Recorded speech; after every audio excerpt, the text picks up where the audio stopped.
Hi all അസ്സലാമു അലൈക്കും welcome back. അപ്പോൾ ഇന്നത്തെ നമ്മുടെ ഒരു പുത്തൻ സ്നാക്കാണ് കേട്ടോ ബട്ടൂരി ഷവർമ. എനിക്ക് തോന്നുന്നു നിങ്ങളാരും ഇന്നേ വരെ ഇങ്ങനെ ഒരു ഐറ്റം കഴിച്ചിട്ടുണ്ടാവില്ല എന്നാണ്. അത്രയ്ക്ക് വെറൈറ്റി ആയിട്ടുള്ളൊരു പുത്തൻ ഐറ്റം തന്നെയാണ്. അപ്പോൾ ബട്ടൂരി ഇഷ്ടമില്ലാത്തവരായിട്ട് ആരും ഉണ്ടാവില്ലല്ലേ. അപ്പോൾ ബട്ടൂരിയിൽ ഷവർമയുടെ ഫില്ലിങ്ങും കൂടി വന്നു കഴിഞ്ഞാൽ അതിൻ്റെ ടേസ്റ്റ് പിന്നെ പറയാനില്ലല്ലോ. ഒരു ഒന്നൊന്നര ഐറ്റം തന്നെയാണ് കേട്ടോ. അപ്പോൾ നമുക്ക് പെട്ടെന്ന് തന്നെ വീഡിയോയിലേക്ക് പോയാലോ. വീഡിയോയിലേക്ക് പോകുന്നതിന് മുന്നേ എനിക്ക് ഈ ചാനൽ ഇഷ്ടപ്പെടുന്നുണ്ടെങ്കിൽ പ്ലീസ് ഒന്ന് സബ്സ്ക്രൈബ് ചെയ്ത് സപ്പോർട്ട് ചെയ്യണേ. അപ്പോൾ നമുക്ക് ആദ്യം തന്നെ ബട്ടൂരി ഷവർമയിലേക്ക് വേണ്ടുന്ന ബട്ടൂരി ഒന്ന് റെഡിയാക്കി എടുക്കാം. അപ്പോൾ ആദ്യം തന്നെ ഈ ഒരു ബൗളിലേക്ക് നമുക്ക് ഈസ്റ്റ് ഒന്ന് പൊങ്ങാൻ വേണ്ടി വെക്കാം. അപ്പോൾ 1 ടീസ്പൂണോളം ഈസ്റ്റ് ചേർത്ത് കൊടുക്കുന്നുണ്ട്. ഞാനിപ്പോൾ ഇൻസ്റ്റൻറ്റ് ഈസ്റ്റാണ് എടുത്തിട്ടുള്ളത്. ഇൻസ്റ്റൻറ്റോ അല്ലെങ്കിൽ ഡ്രൈഡ് ഈസ്റ്റ് ആണെങ്കിൽ ഏതായാലും കുഴപ്പമൊന്നുമില്ല. അപ്പോൾ 1 ടീസ്പൂൺ ചേർത്ത് കൊടുത്തിട്ടുണ്ട്. പിന്നെ 1 ടേബിൾ സ്പൂൺ പഞ്ചസാരയും കൂടി ചേർത്ത് കൊടുത്തിട്ടുണ്ട്. പിന്നെ 1/2 കപ്പ് അളവിൽ പാല് വേണം. അപ്പോൾ പാല് ചേർത്ത് കൊടുക്കുമ്പോൾ ഇളം ചൂടുള്ള പാൽ തന്നെ ചേർത്ത് കൊടുക്കാൻ പ്രത്യേകം ശ്രദ്ധിക്കട്ടെ. ഓവർ ചൂടാവാനും പാടില്ല, തണുത്ത പാല് ചേർക്കാനും പാടില്ല. ഇത്രയും ചേർത്ത് കൊടുത്തതിന് ശേഷം നന്നായിട്ട് ഇതുപോലെ ഒന്ന് മിക്സ് ചെയ്ത് കൊടുക്കാം. അപ്പോൾ ഇതുപോലെ മിക്സ് ചെയ്ത് കൊടുത്തതിന് ശേഷം നമുക്കിനി ഇത് അടച്ച് വെച്ച് കൊടുക്കുക. എന്നിട്ട് നല്ലപോലെ പൊങ്ങാൻ വേണ്ടി മാറ്റി വെക്കുക. ഒരു 10 to 15 മിനിറ്റ് എന്തായാലും റെസ്റ്റ് ചെയ്യാൻ വേണ്ടി വെക്കണേ. അപ്പോൾ ഇനി നമുക്ക് ബട്ടൂരിയിലേക്കുള്ള മാവൊന്ന് കുഴച്ചെടുക്കാം. അപ്പോൾ ഈ ഒരു ബൗളിലേക്ക് ഞാൻ 2 കപ്പ് അളവിൽ മൈദപ്പൊടി ചേർത്ത് കൊടുക്കുന്നുണ്ട്. അപ്പോൾ എൻ്റേത് ഇപ്പോൾ 250 ml 2 കപ്പിലാണ് ചേർത്ത് കൊടുക്കുന്നത്. പിന്നെ ഇതിലേക്ക് പാകത്തിനുള്ള ഉപ്പ് ചേർത്ത് കൊടുക്കുന്നുണ്ട്. പിന്നെ ഇതിലേക്ക് 1 ടേബിൾ സ്പൂൺ ഓയിൽ ചേർത്ത് കൊടുക്കുന്നുണ്ട്. ഞാനിപ്പോൾ സൺഫ്ലവർ ഓയിലാണ് ചേർത്ത് കൊടുത്തിട്ടുള്ളത്. വെളിച്ചെണ്ണ ചേർക്കാൻ നിൽക്കണ്ട. പിന്നെ നമുക്ക് വേണ്ടത് 2 ടേബിൾ സ്പൂണോളം തൈരും കൂടി ചേർത്ത് കൊടുക്കുന്നുണ്ട്. 2 to 2.5 ടേബിൾ സ്പൂണോളം ചേർത്ത് കൊടുക്കുക. അപ്പോൾ ഇത്രയും ചേർത്ത് കൊടുത്തതിന് ശേഷം നമുക്കിനി നമ്മുടെ നേരത്തെ പൊങ്ങാൻ വെച്ച ഈസ്റ്റില്ലേ, കണ്ടില്ലേ, നല്ലപോലെ പൊങ്ങി വന്നിട്ടുണ്ട്. ഇനി ഇത് മൊത്തത്തിലായിട്ട് ഇതിലേക്ക് ഒഴിച്ചു കൊടുത്തിട്ടുണ്ട്. എന്നിട്ട് ഇത്രയും ചേർത്തിട്ട് നമുക്ക് കൈ വെച്ചിട്ട് ആദ്യം തന്നെ നന്നായിട്ടൊന്ന് മിക്സ് ചെയ്ത് കൊടുക്കുക. എന്തായാലും നമ്മൾ ചേർത്തിട്ടുള്ള 1/2 കപ്പ് പാല് കൊണ്ട് ഈ മാവ് മൊത്തത്തിൽ കുഴച്ചെടുക്കാൻ പറ്റില്ല. അപ്പോൾ എക്സ്ട്രാ നമുക്കിനി ഇതിൽ വെള്ളം ഒഴിക്കണം. അപ്പോൾ ആദ്യം തന്നെ ഇതൊന്ന് നല്ലപോലെ ഇങ്ങനെ മിക്സ് ചെയ്ത് കുഴച്ചെടുത്തതിന് ശേഷം എത്രത്തോളം വെള്ളം വേണോ അതിനനുസരിച്ച് വെള്ളം ഒഴിച്ച് കുഴച്ചെടുക്കുക. അപ്പോൾ വെള്ളം ഒഴിക്കുമ്പോൾ പ്രത്യേകം ശ്രദ്ധിക്കുക, ഇളം ചൂടുള്ള വെള്ളം തന്നെ എടുക്കട്ടെ. ഒട്ടും തന്നെ നമ്മുടെ പച്ചവെള്ളമൊന്നും യൂസ് ചെയ്യാൻ പാടില്ല. അപ്പോൾ ഇത് ഇളം ചൂടുള്ള വെള്ളം ഞാൻ കുറച്ചായിട്ട് ഒഴിച്ചു കൊടുക്കുന്നുണ്ട്. ഇനി ഒരുപാടൊന്നും വേണ്ട കേട്ടോ, കുറച്ച് മാത്രമേ വേണ്ടി വരുള്ളൂ. പിന്നെ ചില പൊടിക്ക് വെള്ളത്തിൻ്റെ അളവിൽ വ്യത്യാസം വരുമല്ലോ. അങ്ങനെയാണെങ്കിൽ നിങ്ങൾ നോക്കിയിട്ട് ഒഴിക്കുക കേട്ടോ. എന്നിട്ട് നല്ലപോലെ കൗണ്ടർ ടോപ്പിൽ ഇട്ടിട്ട് നല്ല സോഫ്റ്റ് ഡോ ആക്കി മാറ്റിയെടുക്കുക. അപ്പോൾ ഇതാ ഞാൻ ഇതുപോലെ ആക്കിയിട്ട് കുഴച്ചെടുത്തിട്ടുണ്ട്. ഇത്രമാത്രം സോഫ്റ്റിൽ കുഴച്ചെടുത്തിട്ടുണ്ട്. ഇനി നമുക്ക് ഇതിലേക്ക് കുറച്ച് ഓയിൽ ഇതുപോലെ കയ്യിലെടുത്തിട്ട് ഒന്ന് നന്നായിട്ടൊന്ന് തടവി കൊടുക്കണം. നമ്മുടെ മാവിലും ഈ ബൗളിൻ്റെ സൈഡിലൊക്കെ ആയിട്ട് ഒന്ന് നന്നായിട്ടൊന്ന് തടവി കൊടുക്കുക. മാവ് ഒട്ടും തന്നെ ഡ്രൈ ആവാതിരിക്കാൻ വേണ്ടിയിട്ടാണ് കേട്ടോ ഇങ്ങനെ ചെയ്യുന്നത്. അപ്പോൾ ഇതാ ഇതുപോലെ ചെയ്ത് കൊടുക്കുക. അപ്പോൾ ഇതുപോലെ ഓയിലൊക്കെ തടവി കൊടുത്തതിന് ശേഷം ഒരു ക്ലിംഗ് റാപ്പ് ഉണ്ടെന്നുണ്ടെങ്കിൽ അത് വെച്ചിട്ട് ചുറ്റിയിട്ട് നല്ലപോലെ ടൈറ്റായിട്ട് കവർ ചെയ്ത് കൊടുക്കാം. അപ്പോൾ എൻ്റെ ഇപ്പോൾ നോക്കുന്ന സമയത്ത് ക്ലിംഗ് റാപ്പ് ഇല്ലേനു. ഞാൻ എന്നിട്ട് ഇതുപോലൊരു ഫോയിൽ വെച്ചിട്ട് നല്ലപോലെ ടൈറ്റായിട്ടൊന്ന് കവർ ചെയ്ത് കൊടുത്തിട്ട് അതിൻ്റെ മേലയിൽ ഒരു അടപ്പ് വെച്ച് കൊടുക്കുന്നുണ്ട്. ഒട്ടും തന്നെ നമുക്കിത് ഗ്യാപ്പൊന്നും ഉണ്ടാകാൻ പാടില്ല കേട്ടോ. ടൈറ്റായിട്ട് തന്നെ അടച്ച് കിട്ടണം, എങ്കിലേ നല്ലപോലെ പൊങ്ങി കിട്ടുള്ളൂ. എന്നിട്ട് ചുരുങ്ങിയത് 2 മണിക്കൂർ റെസ്റ്റ് ചെയ്യാൻ വേണ്ടി വെക്കുക. അപ്പോൾ ഡബിൾ ദ സൈസായിട്ട് മാവ് പൊങ്ങി വരും. സമയം ഉണ്ടെങ്കിൽ ഒരു 2-3 മണിക്കൂറായാലും കുഴപ്പമില്ല. പിന്നെ ഓരോ നാട്ടിലെ ക്ലൈമറ്റിനനുസരിച്ച് വ്യത്യാസം ഉണ്ടാകും കേട്ടോ ടൈമിങ്ങിൽ. അപ്പോൾ എന്തായാലും ഡബിളായിട്ട് പൊങ്ങി വരുന്നവരെ വെയിറ്റ് ചെയ്യാം. ഇനി നമുക്ക് ബട്ടൂരി ഷവർമയിലേക്കുള്ള ഫില്ലിംഗ് ഒന്ന് റെഡിയാക്കി എടുക്കാം. അപ്പോൾ ഷവർമ ഫില്ലിംഗ് ആണ് കേട്ടോ റെഡിയാക്കി എടുക്കുന്നത്. അപ്പോൾ ആദ്യം തന്നെ ഈ ഒരു പാനിൽ ഞാൻ കുറച്ച് ബീഫ് ഫ്രൈ ആക്കാൻ വേണ്ടി വെച്ചിട്ടുണ്ട്. ഏകദേശം ഒരു 350 ഗ്രാമോളം ബീഫ് എടുത്തിട്ടുണ്ട്. അപ്പോൾ ഇതെങ്ങനെ മസാല റെഡിയാക്കിയിട്ടില്ലെന്ന് വെച്ച് കഴിഞ്ഞാൽ കുറച്ച് മഞ്ഞൾ, ഉപ്പ്, മുളക് പൊടി, കുറച്ച് ഗരം മസാല പൊടി മാത്രം ഇട്ടിട്ട് കുറച്ച് വെള്ളം ഒഴിച്ച് നല്ലപോലെ വേവിച്ചെടുത്തതിന് ശേഷം കൈ വെച്ചിട്ട് കട്ട് ചെയ്തെടുത്തിട്ടുള്ളതാണ് ഇത്. എന്നിട്ട് നല്ലപോലെ കുറച്ച് ഓയിൽ ഒഴിച്ചിട്ട് ഫ്രൈ ആക്കി എടുക്കുന്നതാണ്. പിന്നെ ഇത് ഡീറ്റെയിൽ ആയിട്ട് കാണിക്കണ്ടല്ലോ, എല്ലാവർക്കും അറിയുന്ന കാര്യം തന്നെയാണ്. അപ്പോൾ ഫ്രൈ ചെയ്തിട്ട് എടുക്കുമ്പോഴാണ് കേട്ടോ ഒന്നുകൂടി ടേസ്റ്റ് കൂടുതൽ. നിങ്ങൾക്ക് ഫ്രൈ ആക്കാതെ വേവിച്ചിട്ട് എടുക്കണ്ടെങ്കിൽ അങ്ങനെ എടുക്കുക കേട്ടോ. നോർമൽ ഷവർമൊക്കെ ചെയ്യുന്ന പോലെ അങ്ങനെ എടുക്കുക. അത് നിങ്ങളുടെ ഇഷ്ടത്തിനനുസരിച്ച് നോക്കിയിട്ട് ചെയ്യുക. അപ്പോൾ ഇതാ ഞാൻ ഇതൊന്ന് നല്ലപോലെ ഫ്രൈ ആക്കി എടുക്കട്ടെ.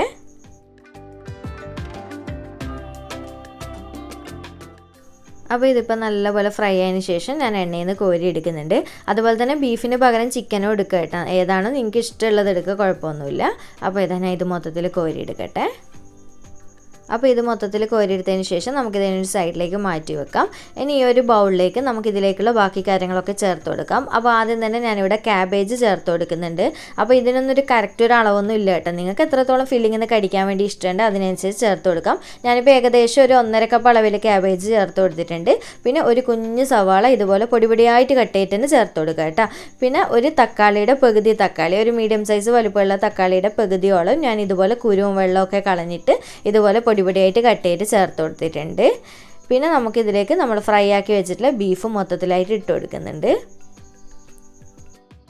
അപ്പോൾ ഇത്രയും ചേർത്ത് കൊടുത്തതിന് ശേഷം നന്നായിട്ട് ഇതുപോലെ ഒന്ന് മിക്സ് ചെയ്ത് കൊടുക്കുക.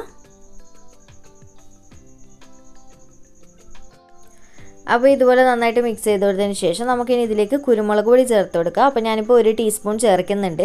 നിങ്ങളെ എരിവും ഫ്ലേവറൊക്കെ നോക്കിയിട്ട് മാത്രം ചേർത്ത് കൊടുക്കുക കേട്ടോ. കാരണം നമ്മൾ ബീഫൊക്കെ ഓൾറെഡി അത്യാവശ്യം നല്ലപോലെ ഫ്രൈ ആക്കിയിട്ടാണ് ചേർത്തിട്ടുള്ളത്. അതുകൊണ്ട് നോക്കിയിട്ട് മാത്രം ചേർക്കുക. പിന്നെ നമുക്ക് വേണ്ടത് മയോണൈസ് ആണ്. അപ്പോൾ ഞാനിപ്പോൾ ആദ്യം തന്നെ ഒരു 2 ടേബിൾ സ്പൂണോളം ചേർക്കുന്നുണ്ട്. എന്നിട്ട് നന്നായിട്ട് മിക്സ് ചെയ്ത് കൊടുത്തതിന് ശേഷം ആവശ്യത്തിനനുസരിച്ച് മാത്രം നോക്കിയിട്ട് ചേർത്ത് കൊടുക്കാനായിട്ട് ചെയ്യുന്നത്. അപ്പോൾ ഇതുപോലെ നന്നായിട്ട് മിക്സ് ചെയ്ത് കൊടുക്കാം. പിന്നെ ഈ ഒരു സമയത്ത് ഉപ്പ് ചെക്ക് ചെയ്തിട്ട് നോക്കിയിട്ട് ഇട്ട് കൊടുക്കുക. ഞാനിപ്പോൾ ഇടുന്നില്ല, കാരണം നമ്മുടെ മയോണൈസിലും ബീഫിലൊക്കെ അത്യാവശ്യം നല്ല ഉപ്പും പുളിയൊക്കെ ഉണ്ട്. അതുകൊണ്ട് തന്നെ വേറെ ചെറുനാരങ്ങ നീര്, വിനാഗിരി അങ്ങനത്തെ ഒന്നും യൂസ് ചെയ്യുന്നില്ല. അപ്പോൾ നിങ്ങൾ പുളിയൊക്കെ ചെക്ക് ചെയ്യുക കേട്ടോ. നോക്കിയിട്ട് എത്രത്തോളം വേണമെന്നുള്ളതിനനുസരിച്ച് നിങ്ങൾക്ക് ചെറുനാരങ്ങ നീര് ഈ ഒരു സമയത്ത് ചേർത്ത് കൊടുക്കാം. അപ്പോൾ നമ്മുടെ ഫില്ലിങ് റെഡി ആയിട്ടുണ്ട്. ഇത്രയേ ഉള്ളൂ. ഇനി നമുക്കിതൊരു സൈഡിലേക്ക് മാറ്റി വെക്കാം. അപ്പോൾ മയോണൈസ് ഇത്ര മാത്രം മതി കേട്ടോ, ഒരുപാട് ചേർക്കണ്ട. അങ്ങനെ നമ്മുടെ മാവിന് നമുക്കൊന്ന് നോക്കാം എങ്ങനെ ഉണ്ട് എന്നുള്ളത്. ഇപ്പോൾ ഏതാണ്ട് ഒരു 3 മണിക്കൂറൊക്കെ ആയിട്ടുണ്ട് കേട്ടോ. അപ്പോൾ ഇതാ നമ്മുടെ മാവ് നിങ്ങൾക്ക് കാണുമ്പോൾ തന്നെ മനസ്സിലാവും, നേരെ ഡബിളായിട്ട് നല്ലപോലെ പൊങ്ങി വന്നിട്ടുണ്ട്, നല്ല സോഫ്റ്റായി വന്നിട്ടുണ്ട്. ഇനി നമുക്ക് ഒന്നുകൂടി ഒന്ന് നല്ലപോലെ കുഴച്ചെടുക്കാം കേട്ടോ. ഏതാണ്ട് ഒരു 1/2 മിനിറ്റ് നേരം ഒന്ന് കുഴച്ചെടുക്കാം. അപ്പോൾ ഇപ്പോൾ കുഴക്കുന്ന സമയത്ത് ഓവർ ബലം കൊടുക്കരുത്, ഒന്ന് പതുക്കെ ഒന്ന് സോഫ്റ്റായിട്ടൊന്ന് കുഴച്ചെടുത്താൽ മതി. അപ്പോൾ ഇതാ ഇതുപോലെ ഞാൻ കുഴച്ചെടുത്തിട്ടുണ്ട്. ഇനി നമുക്ക് ഓരോരോ ഉരുളകളാക്കി മാറ്റിയെടുക്കണം. അപ്പോൾ കുറച്ചൊരു വലുപ്പമുള്ള ബോളാക്കിയിട്ട് എടുത്ത് വെക്കുക കേട്ടോ. കാരണം എന്ന് വെച്ചാൽ കുറച്ചൊരു കട്ടിയിലാണല്ലോ നമ്മൾ ബട്ടൂര പരത്തിയെടുക്കുക. അതുകൊണ്ട് തന്നെ അപ്പോൾ നിങ്ങൾക്ക് എത്രത്തോളം വലുപ്പം വേണം അതിനനുസരിച്ച് ഓരോരോ ബോൾസാക്കി മാറ്റിയെടുക്കുക.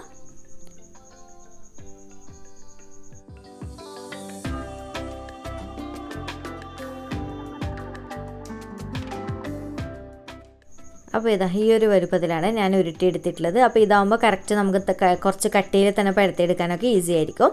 അപ്പോൾ ഇതുപോലെ ഞാൻ മൊത്തത്തിലൊന്ന് ഉരുട്ടിയെടുക്കട്ടെ. അപ്പോൾ ഈ ഒരു സൈസിൽ ഞാനിപ്പോൾ 5 ബോളാക്കിയിട്ടാണ് കേട്ടോ എടുത്തിട്ടുള്ളത്. നിങ്ങൾക്ക് 6 വേണ്ടെങ്കിലും എടുക്കുക കേട്ടോ, കുറച്ചുകൂടി ഒന്ന് വലുപ്പം കുറച്ചിട്ട് അത് നിങ്ങളുടെ ഇഷ്ടമാണ്. എന്നിട്ട് നമുക്ക് നേരത്തെ നമ്മുടെ ഫോയിലില്ല, അത് വെച്ചിട്ട് ജസ്റ്റ് ഒന്ന് വെറുതെ ഒന്ന് അടച്ചു വെച്ച് കൊടുക്കുക കേട്ടോ. ഓവർ ടൈറ്റ് ആക്കിയിട്ടൊന്നും വെക്കണ്ട, കാരണം പുറമേ തുറന്നിട്ട് കഴിഞ്ഞാൽ പെട്ടെന്ന് തന്നെ ഡ്രൈ ആവും, നമ്മുടെ ഈസ്റ്റൊക്കെ ചേർത്തതല്ല. അതുകൊണ്ട് തന്നെ അപ്പോൾ പരത്തിയെടുക്കുന്ന സമയത്ത് ഓരോരോ ബോൾ ഇതിൻ്റെ ഉള്ളിൽ നിന്നാക്കിയിട്ട് എടുത്താൽ മതി കേട്ടോ. അപ്പോൾ ഇതുപോലെ വെച്ച് കൊടുക്കുക.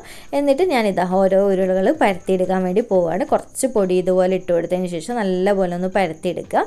അപ്പോൾ പ്രത്യേകം ശ്രദ്ധിക്കുക, ചപ്പാത്തിയൊന്നും പരത്തുന്ന പോലെ നേരിയതാക്കി പരത്തരുത് കേട്ടോ. കുറച്ചൊരു കട്ടിയോട് കൂടി തന്നെ. ബട്ടൂര അറിയാമല്ലോ, എല്ലാവർക്കും കഴിക്കുന്നത് തന്നെയാണ്, അറിയാം എങ്ങനെയാണ് അതിൻ്റെ ഷേപ്പ് എന്നൊക്കെ. അപ്പോൾ ഞാൻ ഇതിന് മുന്നേ ഒരു ഡീറ്റെയിൽ വീഡിയോ ഇട്ടിട്ടുണ്ടായിരുന്നു കേട്ടോ, ബട്ടൂരിയുടെ മയോണൈസ് ചിക്കൻ കറിയാണ്, നല്ല വൈറലായ ഒരു വീഡിയോ ആയിരുന്നു. അപ്പോൾ അതിൽ ഞാൻ ഡീറ്റെയിൽ ആയിട്ട് കാണിച്ചത്. എന്നാലും വീണ്ടും നിങ്ങൾ ആ വീഡിയോ കാണാൻ മെനക്കെടണ്ട, അതുകൊണ്ടാണ് കേട്ടോ ഇതിൽ ഞാൻ കാണിക്കുന്നത് തന്നെ ഈ ഒരു ഷവർമ റെസിപ്പിയിലും കൂടി.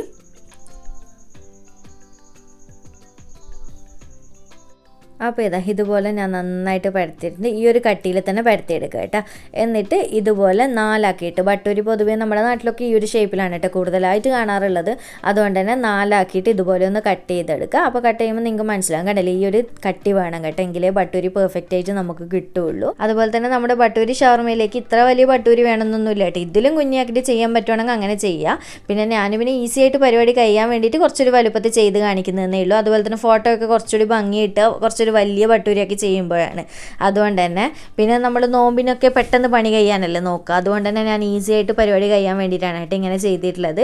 അപ്പോൾ നിങ്ങൾ നോക്കിയിട്ട് മാത്രം ചെയ്തെടുക്കാം. അപ്പോൾ ഞാനിവിടെ ചീനച്ചട്ടിയിൽ എണ്ണ ചൂടാൻ വേണ്ടി വെച്ചിട്ടുണ്ടായിരുന്നു. നല്ലപോലെ ചൂടായതിന് ശേഷം ഓരോരോ ബട്ടൂരി ഇട്ടിട്ട് ഫ്രൈ ആക്കി കൊടുക്കുന്നുണ്ട്.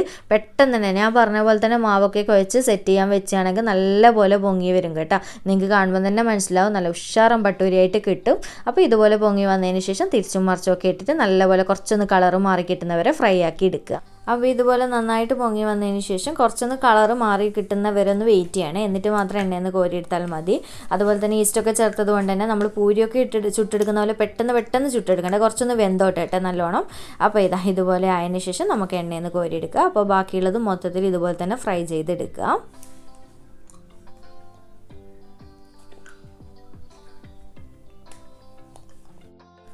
പിന്നെ നമ്മുടെ ബട്ടൂരി മൊത്തത്തിൽ ഫ്രൈ ചെയ്തതിന് ശേഷം ഈ ഒരു സെയിം എണ്ണയിൽ തന്നെ ഞാൻ കുറച്ച് ഫ്രഞ്ച് ഫ്രൈസും കൂടി ഫ്രൈ ചെയ്തെടുക്കുന്നുണ്ട്. അപ്പോൾ ഇതൊട്ടും നിർബന്ധമൊന്നുമില്ല കേട്ടോ, കയ്യിലുണ്ട് എന്നുണ്ടെങ്കിൽ ഫ്രൈ ചെയ്തെടുത്താൽ മതി, അതിനായിട്ട് വാങ്ങിക്കണം എന്നൊന്നുമില്ല. ഉണ്ടെങ്കിൽ നല്ല ടേസ്റ്റ് ആയിരിക്കും കേട്ടോ ഇതിൽ നിന്ന് കടിക്കുന്ന സമയത്ത്. അപ്പോൾ ഇത് ഫ്രൈ ചെയ്യാൻ എല്ലാവർക്കും അറിയുന്ന കാര്യം തന്നെ, നല്ലപോലെ ചൂടായ എണ്ണയിലേക്ക് ഇട്ടിട്ട് തിരിച്ചും മറിച്ചും ഇടയ്ക്കിടെ ഇളക്കിക്കൊണ്ട് നിൽക്കുക. എന്നിട്ട് നല്ലപോലെ ഫ്രൈ ആക്കി എടുക്കുക, നല്ല ക്രിസ്പി ആക്കി എടുക്കുക. അപ്പോൾ ഇത് ഞാൻ മൊത്തത്തിൽ ഇതുപോലെ ഒന്ന് ഫ്രൈ ആക്കി എടുക്കട്ടെ. അങ്ങനെ നമ്മുടെ ഫ്രഞ്ച് ഫ്രൈസ് നല്ലപോലെ കളറൊക്കെ മാറി വന്നിട്ടുണ്ട്. ഇത്രയായതിനു ശേഷം നമുക്കിത് എണ്ണയിൽ നിന്ന് കോരിയെടുക്കാം.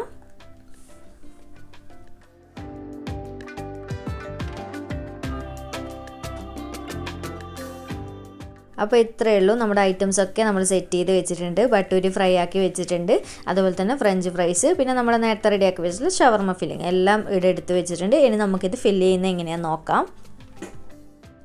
ഇനി നമുക്ക് ഓരോന്നിൽ ഫില്ലിങ് നിറക്കാം. അപ്പോൾ ബട്ടൂരിയുടെ ഈ ഒരു കോണ് വരുന്ന ഭാഗമില്ലേ, അവിടെ പിടിച്ചിട്ട് നമുക്ക് ഇതുപോലെ വിരൽ കൊണ്ട് കൈ കൊണ്ട് ജസ്റ്റ് ഒന്ന് ഇതുപോലെ കട്ട് ചെയ്ത് കൊടുക്കുക കേട്ടോ. അപ്പോൾ ചെറിയൊരു ഗ്യാപ്പ് വരും.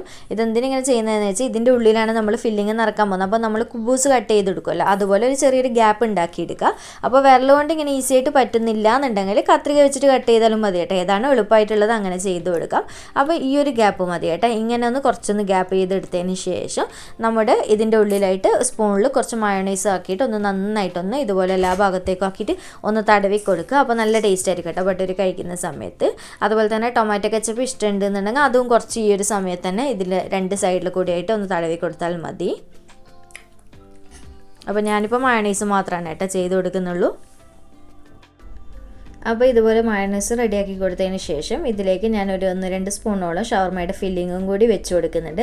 അപ്പോൾ നിങ്ങളുടെ ബട്ടൂരിയുടെ വലുപ്പത്തിനനുസരിച്ചിട്ട് ഫില്ലിങ് കൊള്ളും കേട്ടോ ഇതിൽ. അപ്പോൾ എൻ്റെ ഇപ്പോൾ ഞാൻ പറഞ്ഞല്ലോ നേരത്തെ വലിയ ബട്ടൂരി ആയതുകൊണ്ട് തന്നെ അത്യാവശ്യം നന്നായിട്ട് കൊള്ളുന്നുണ്ട്. അപ്പോൾ നിങ്ങൾക്ക് എത്രത്തോളം വേണം അതിനനുസരിച്ച് വെച്ച് കൊടുക്കുക. പിന്നെ കുറച്ച് ഫ്രഞ്ച് ഫ്രൈസും കൂടി ഇതിലേക്ക് ഇങ്ങനെ വെച്ച് കൊടുത്താൽ നല്ല ടേസ്റ്റാണ് കേട്ടോ. ഇത് ശരിക്കും ഒരു തവണയെങ്കിൽ നിങ്ങൾ ലൈഫിൽ കഴിക്കേണ്ട ഒരു ഐറ്റം തന്നെയാണ്. അത്രയ്ക്ക് ടേസ്റ്റ് ആയിട്ടുള്ള ഒരു ഐറ്റമാണ്. പിന്നെ ബട്ടൂരി ആയതുകൊണ്ട് തന്നെ കൂടുതൽ എണ്ണയും കാര്യങ്ങളും ഒന്നും ഇല്ല, എന്തായാലും പെട്ടെന്ന് നമുക്ക് ഉണ്ടാക്കിയെടുക്കാനും പറ്റും. അപ്പോൾ എന്തായാലും ഒരു തവണയെങ്കിലും ഒന്ന് നോമ്പ് തുറക്കുന്ന സമയത്തൊക്കെ ഉണ്ടാക്കി കഴിഞ്ഞാൽ ഒന്ന് ഫീഡ്ബാക്ക് അറിയിക്കുക കേട്ടോ. വീഡിയോ ഇഷ്ടമായിട്ട് ഉണ്ടെന്നുണ്ടെങ്കിൽ ലൈക്ക് ചെയ്യാനും ചാനൽ സബ്സ്ക്രൈബ് ചെയ്യാനും മാക്സിമം ഒന്ന് ഷെയർ ചെയ്തെടുക്കാനും മറക്കല്ലേ. അപ്പോൾ വീണ്ടും ഒരു അടിപൊളി വീഡിയോ ആയിട്ട് കാണാം. താങ്ക്